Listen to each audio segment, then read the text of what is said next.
Okay, this is the opening screen, which is a blue LinkedHelper icon. You get a blue and a green.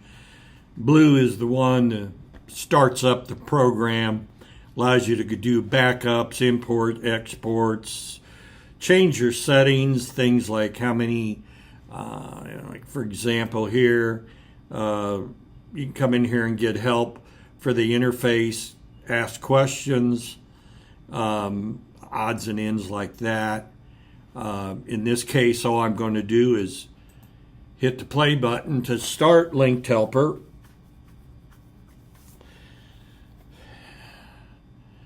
By the way, this is setting on your machine, which I prefer instead of the cloud because biggest problem I had with the cloud was it was difficult to run LinkedIn while you were letting this machine run for an hour and a half, which is about what it takes to do 40 invites, is about an hour and a half. So I'm going to kind of show you.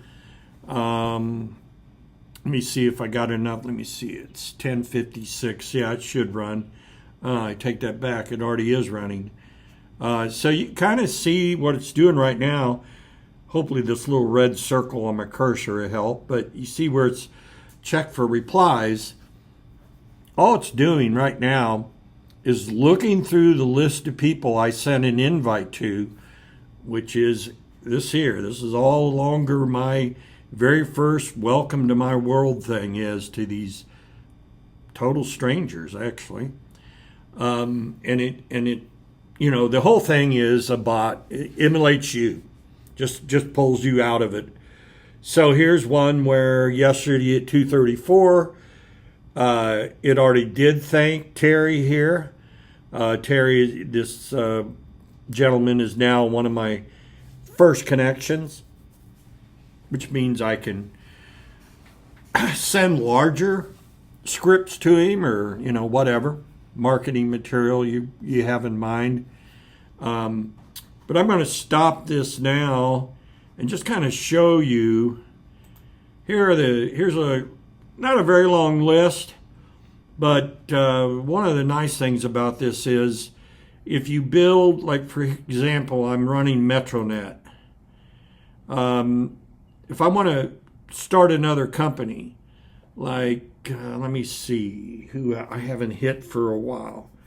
I'll do Cox Communications.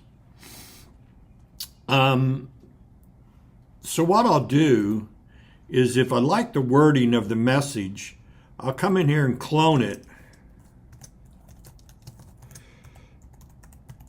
And keep in mind, you're never making more or less contacts.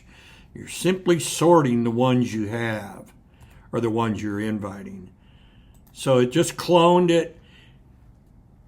Here's my first message. It's kind of hard to see, but one of the things you got to watch is you're limited to 300 characters. Reason I'm only at 283 is when I found groups that had a lot of people that lived in India in it, some of those folks have first names with like 14 consonants. So my message was airing out because it went over 300 characters. Took me a couple days to figure that one out.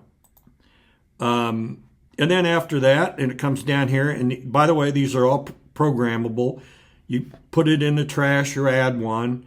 So here's my message, my message to first contacts is basically, hey, first name, thanks for accepting. I put a little note in there, my name, phone number, blah, blah, blah. And so all I have to do now is build me, a list of clients. So I'll come up. Oops, sorry. Well, nothing like a demo. What did I click on? Oh.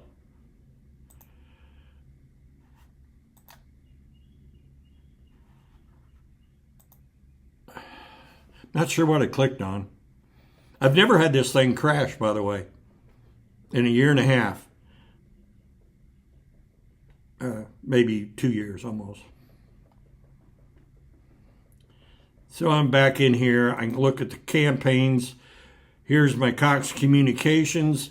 I want to add some folks. I'm going to use Sales Navigator, and you'll see why you have to use Sales Navigator with this, is it allows you to have all these filters. So I'm going to grab Cox Communications. Then I'm going to sort it by, I only want their function to be engineering and or operations. That kind of, the quality of what you get, it has a lot to do with, what they put into LinkedIn in their background and titles and that. So now it sorted me down to 3,000 results.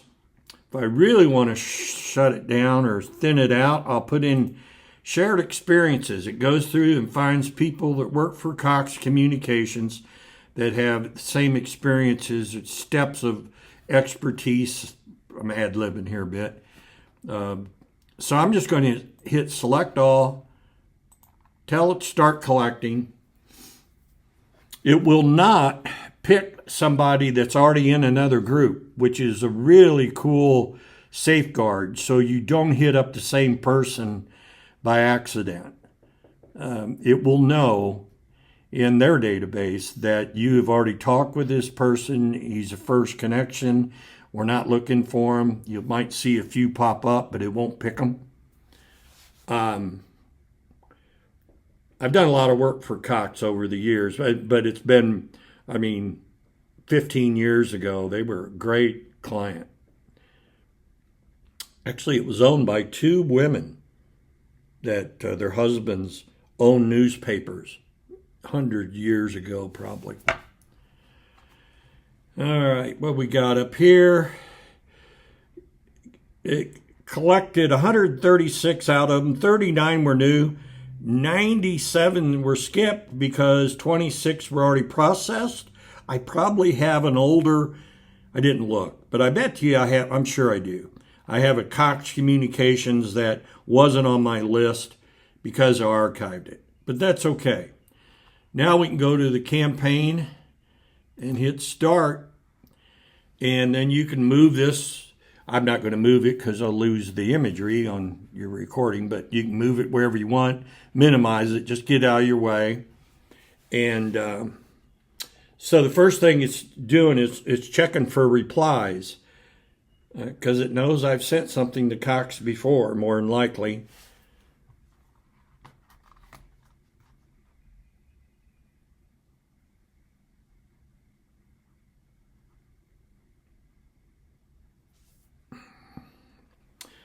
If it finds one, it will just, by the way it fills out the text, it's kind of random. Sometimes it types, kind of like you would be typing, and sometimes it just copies and pastes. And once again, I think it's just to emulate a human.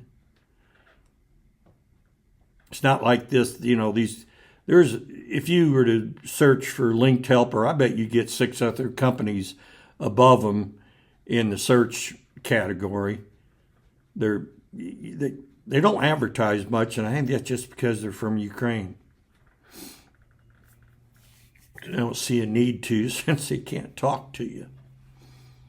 So here it's still looking for replies. It'll take a little while. Hopefully it won't take very long.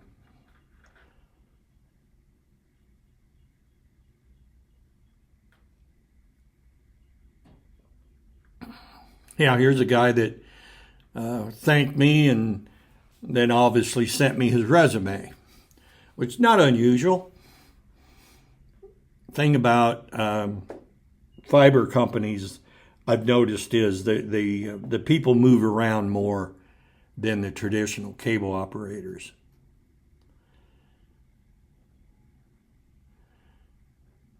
And, so-and-so, so it'll run out. I've got this set up here. You can see it's on its 4th one of 40. And it's telling me that I have 39 still in the queue. It's processed 2. 27 of them failed.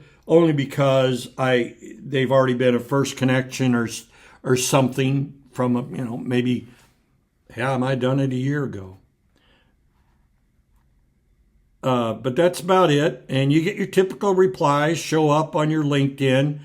But this is one of the reasons I like this is while I'm running this, if I see something that comes up, I should answer, like right away instead of tomorrow at this same time, because it does run on a 24-hour clock.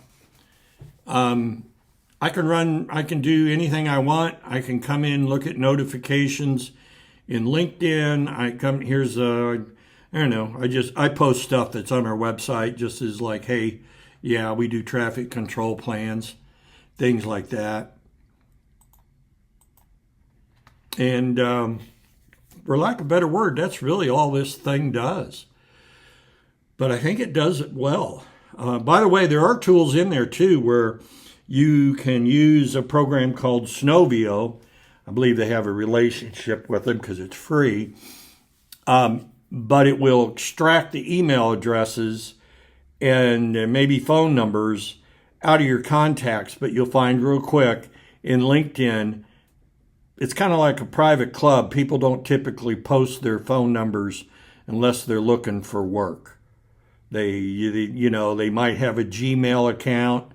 I'm sure there's some AOL accounts, but you typically never see the business account unless it's the CEO or, someone who does, that gets his stuff sorted through without him having to be involved. But kind of hope this helps. I can let this run. I'm not going to because we're going to be leaving tomorrow morning early for Nashville.